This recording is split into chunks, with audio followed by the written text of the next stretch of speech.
Votre invité aujourd'hui dans la grande interview en direct sur Boursorama, c'est Alix Poulet. Bonjour. Bonjour. Merci d'être là avec nous, PDG. PDG ou PDG? Vous voulez qu'on dise quoi? PDG ou PDG? Directrice générale, c'est très bien. De Litchi. Bon, Litchi qui fête cette année, c'est 10 ans, c'est ça hein? C'est ça. 10 ans.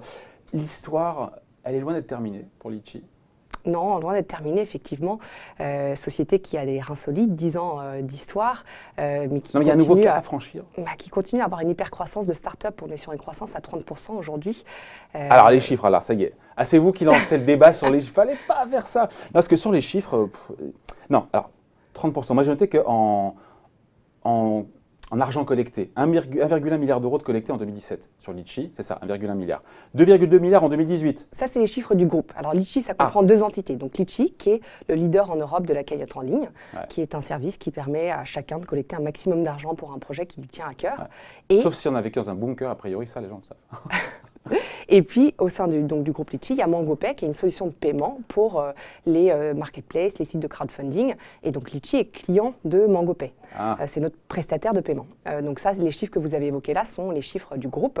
Donc la croissance, c'est quoi? Donc, c'est pas 100%, parce que là, pour le coup, je vois une croissance de 100% à l'échelle du groupe. À l'échelle du groupe, effectivement. La croissance est exceptionnelle. Donc, MangoPay a parmi ses clients Litchi et 2500 plateformes en Europe. Et donc, Litchi, c'est le service de cagnotte en ligne qui, aujourd'hui, a collecté, donc c'est le leader en Europe, qui a collecté en 2018 200 millions d'euros. Alors donc, je note 200 millions d'euros. Et sur 2019, on est sur toujours pareil, une croissance de 30%? C'est ça, exactement. Il n'y a pas d'accélération, on reste sur 30%. L'accélération, elle a démarré début 2018, où on a connu donc, ce renouveau de la croissance à 30%. Porté notamment par le segment des cagnottes solidaires, qui est la part de notre activité qui connaît la plus forte croissance, qui a doublé entre 2017 et 2018. Aujourd'hui, ça représente un quart de notre activité. Donc en 2018, on avait cagnotte solidaire. C'est plus seulement pour un pot de départ, pour un anniversaire, c'est une cause commune qu'on a envie de partager et défendre. Exactement. En fait, le service a été conçu pour tous, donc que ce soit pour célébrer un anniversaire, un pot de départ et faire un cadeau à plusieurs, ou que ce soit pour soutenir une cause qui tient à cœur. Vous l'avez imaginé dès le départ?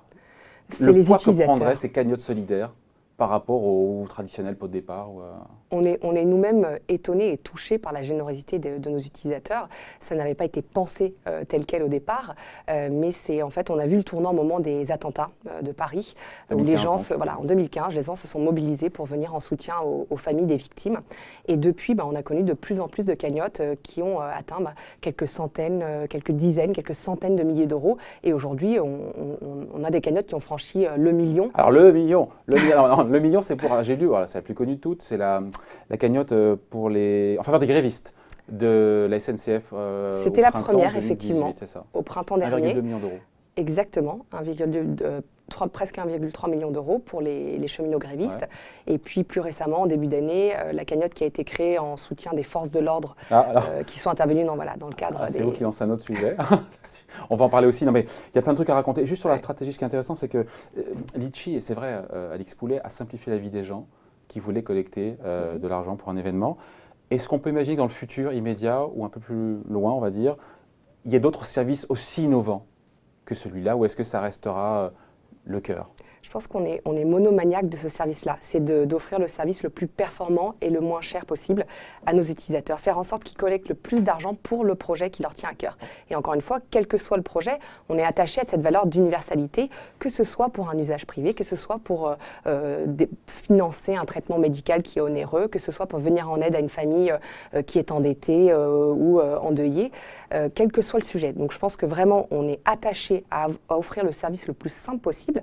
Et nos innovations, elles vont venir, ça va être des innovations produits, faire en sorte d'adresser le mieux possible les besoins de nos clients, à savoir leurs besoins de mobilité notamment, donc avoir une application mobile, et puis permettre, ça c'est vraiment quelque chose qui nous tient très à cœur, permettre la dépense de sa cagnotte directement au magasin. Aujourd'hui, notre service est entièrement gratuit dès lors que vous dépensez votre cagnotte chez un de nos partenaires commerçants. On a tous les grands noms de l'e-commerce, à savoir Amazon, Decathlon, Relais Château, Wonderbox, etc. Et si ce n'est pas un partenaire, qu'est-ce qui se passe? Alors, si ce n'est pas un partenaire, il n'aura pas intégré notre moyen de paiement, donc le moyen de paiement Litchi ne sera pas proposé sur ce site. Donc, mais aujourd'hui, on a 120 partenaires e-commerce, donc ça laisse un large choix. Et l'idée, c'est de permettre cette même dépense, mais directement en magasin, en présentant son téléphone. Est-ce que le secteur, il est ou pas, j'ai le sentiment, de plus en plus concurrentiel? Ça, évidemment, ça aiguise les appétits.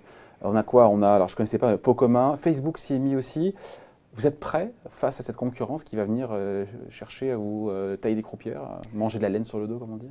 La concurrence est disparate, c'est-à-dire qu'on a effectivement des acteurs français plus petits que nous qui sont plus ou moins sur les mêmes services thématiques, et puis des acteurs américains, anglais qui sont plus axés sur les cagnottes solidaires et qui généralement ne font que ça. Là encore, notre force, c'est de proposer tous les types d'usages et quel que soit le projet ou la cause qui est soutenu. Et on reste voilà, toujours, je pense, à la pointe de l'innovation, de rendre ce service accessible pour tous. Vous êtes leader dans quel pays? Parce que je disais, vous flattez, vous avez raison, 150 pays, 12 millions de clients. Les objectifs là, à horizon 5 ans, vous qui êtes arrivé à la tête de Litchi il y a quelques temps, c'est être leader dans quel pays en dehors de la France? Aujourd'hui, vous êtes leader en Europe? On est leader en Europe et c'est vraiment notre marque. On est donc une société qui est agréée et régulée. On est soumis donc au contrôle de l'ACPR et on a une licence aujourd'hui qui vaut pour le marché européen. Donc notre terrain de jeu, c'est l'Europe. Mais il n'y a pas des Litchi bis en Allemagne, en Espagne qui sont plus forts que vous? Vous êtes vraiment leader? Non, on est vraiment sur tous les marchés en Europe? Alors, sur les marchés où on est plus présent, notamment, et où nos actions marketing sont fortes, c'est au UK, en Allemagne et en Espagne. Ah oui, et après, on est SM, on a évidemment du trafic et des transactions qui se font partout, en Belgique, au Luxembourg, dans tous les pays d'Europe, en Italie. Alors, forte croissance, ça on l'a compris. Après, il y a la question qu'on pose à chaque fois qu'on reçoit des boîtes comme ça, c'est la rentabilité. Vous n'êtes pas rentable aujourd'hui, c'est une évidence. Vous le serez quand? Vous êtes rentable aujourd'hui? Tout à fait. Non. Le groupe est rentable depuis 2018. Ah, le groupe, mais si on regarde juste Litchi. Et Litchi sera rentable courant d'année. Ah, donc je reviens en arrière. Donc rentable en avance sur votre plan de marche? Parce que souvent on se dit, évidemment, ça communique à fond sur la croissance, sur l'activité, parce que derrière, ça ne génère pas d'argent, quoi. Alors, non, ce qui est assez exceptionnel, c'est qu'effectivement, on respecte toujours nos BP quasiment à la virgule près, et ce qui est anormal. J'ai jamais vu ça dans d'autres sociétés, mais donc moi, j'ai rejoint il y a 2 ans. Vous étiez où avant? J'ai fondé une société qui s'appelle Eastizen, qui est une marketplace de produits écologiques. D'accord, ok. Donc, il n'y a pas d'opacité. Vous pouvez dire, voilà, on est rentable, et ce n'est pas juste une fois comme ça, cette année, vous êtes structurellement rentable. On est structurellement rentable et c'est une construction effectivement pérenne et une croissance qui est forte depuis 10 ans. Ouais, on ne l'a pas dit, mais évidemment, il y a une commission, c'est normal de se rémunérer. Commission, alors j'ai vu ça, commission standard de 4%. Montant moyen des cagnottes, 500 €. 450 € la cagnotte moyenne, et une quinzaine de participants. 4%. Et alors, on a fait évoluer un de nos axes forts de développement, c'est, comme je disais, les cagnottes solidaires qui ont connu un véritable essor. C'est des cagnottes qui ont des montants généralement plus élevés.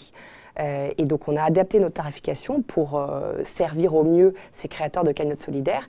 Et c'est très simple, hein, une commission dégressive en fonction du volume. Donc, au-dessus de 2 000 €, on passe à 2,9% et au-dessus de 200 000 €, 1,9. on est à 1,9. Voilà. Donc voilà, et donc enfin, le phénomène que vous avez anticipé, c'est hyper intéressant, c'est ces cagnottes solidaires. Après, on se dit, il y a eu des dérapages aussi. Enfin, je pose la question, est-ce qu'on peut imaginer une cagnotte pour que Macron démissionne? On peut monter s'il perd les élections européennes, on peut créer tout n'importe quoi aujourd'hui comme cagnotte, ou vraiment il y a un contrôle qui est fait? Alors, il y a un contrôle fort. Déjà, il faut que la cagnotte soit conforme à nos conditions générales d'utilisation et évidemment qu'elle soit licite. Donc, on ne peut évidemment pas collecter de l'argent pour financer des armes, pour financer tout un tas d'activités qui ne sont pas autorisées. Et évidemment, on proscrit tout ce qui est incitation à la haine, à la violence. Donc, dans une illustration là, que vous me donnez pour taquiner quelqu'un, selon...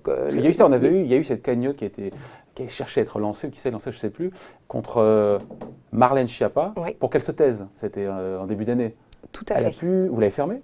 Alors, on avait vérifié effectivement qu'il n'y ait pas de commentaires haineux, de propos qui soient dégradants. Et effectivement, j'ai le souvenir d'une cagnotte qui avait été créée, parce qu'il y avait plusieurs cagnottes qui avaient été créées dans cette mouvance-là. Pour que Alix Poulet démissionne de Litchi, je pourrais créer cette cagnotte là en sortant de l'émission? A priori, je demanderai à notre service de contrôle de la fraude, mais si c'est respectueux et que qu'on sent que c'est bien du second degré et que c'est pas une attaque personnelle. Notre contrôle, alors sur ces cas-là qui sont très rares en réalité, nos contrôles, ils portent sur tout ce qui est blanchiment d'argent, financement du terrorisme. Et donc, on a un service de lutte contre la fraude qui vérifie toute sortie de fonds. Mais vous n'êtes pas là pour juger, encore une fois, si c'est bien ou pas bien. Exactement. C'est vraiment, on s'attache aux conditions générales d'utilisation, à la légalité, aux obligations réglementaires et s'assurer effectivement d'avoir une parfaite transparence sur la destination des fonds parce qu'on garantit à tous les participants que l'argent va bien aller à la cause qu'ils souhaitent soutenir. Bon, alors j'ai suivi, alors je ne connaissais pas, enfin si, je l'avais vu, parce que c'est intéressant quand on tape sur Google Litchi, on voit essentiellement cette histoire avec le boxeur. Et là, justement, vous dites quoi? Vous dites, a posteriori, vraiment, ça nous a fait du tort en termes d'image, au-delà du very bad buzz, comme on dit. Sur Google, je vous assure, tapez Litchi, vous mais j'ai halluciné le nombre d'articles qu'il y avait sur cette cagnotte qui a été arrêtée, etc. Les plaintes, enfin il y a des histoires de plaintes, on va en parler 2 secondes après, mais vraiment ça a été compliqué pour vous à gérer? Alors, je ne suis pas en position de vous dire si ça nous a porté tort. En tout cas, ce qui est sûr, c'est que ça a été compliqué à gérer parce qu'on a été très exposé de manière soudaine et que ça a mobilisé toute l'équipe.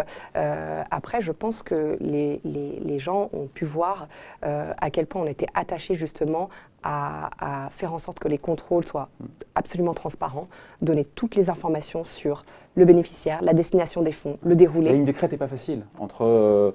on n'est pas là pour censurer telle cagnotte et en même temps on est là pour contrôler pour que les gens ne fassent pas n'importe quoi. C'est pas facile.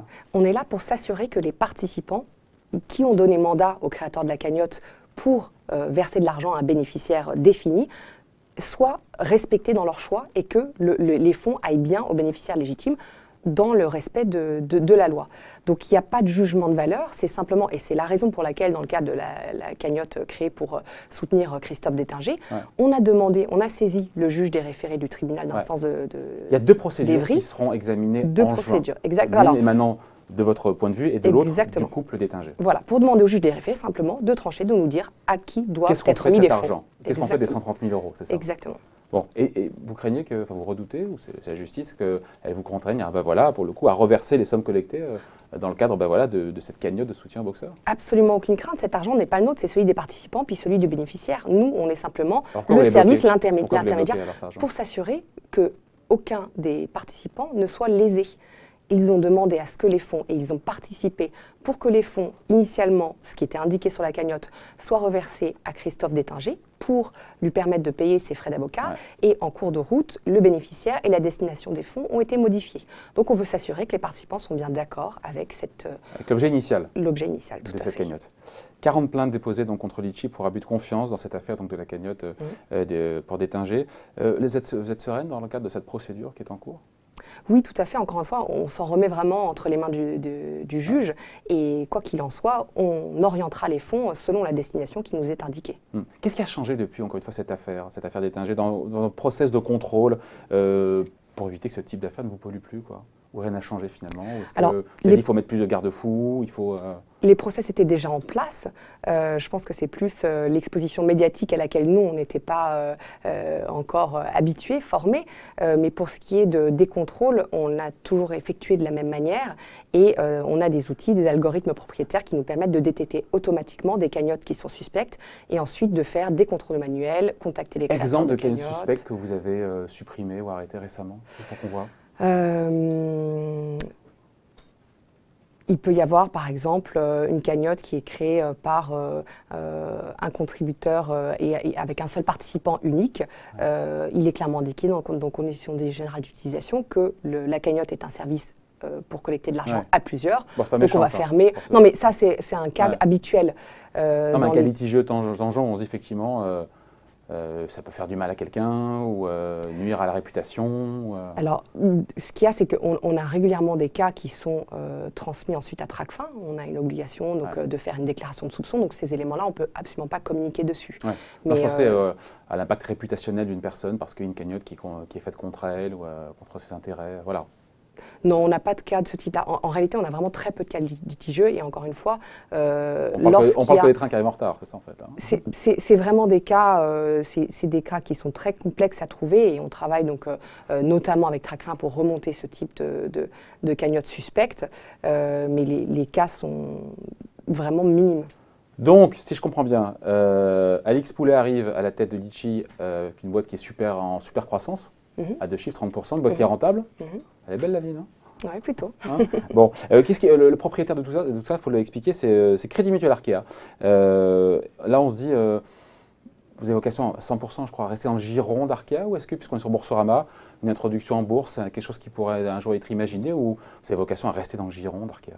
Alors aujourd'hui, le mariage avec Arkea est particulièrement réussi. Donc effectivement, il y a une acquisition, 86% des parts fin 2015. Aujourd'hui, Crédit Mutuel Arkea est propriétaire de Litchi.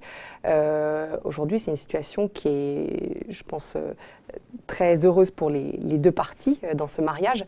Nous, on a gardé notre indépendance, notre agilité, et en même temps, c'est grâce au Crédit Mutuel Arkea qu'on a pu asseoir notre position de leader et puis aujourd'hui avoir 12 millions d'utilisateurs dans le monde. Les prochains marchés que vous voulez pénétrer, c'est quoi? Comme je vous disais, aujourd'hui, notre focus il est vraiment en Europe et continuer à rendre le service le plus innovant et le plus performant possible pour l'ensemble de nos utilisateurs. Pour les 10 prochaines années. Hein. Allez, merci d'avoir été avec nous. Alix Poulet, donc, beaucoup. la PDG donc, de Litchi, qui était l'invitée de la grande interview en direct sur Boursorama. Merci. Merci.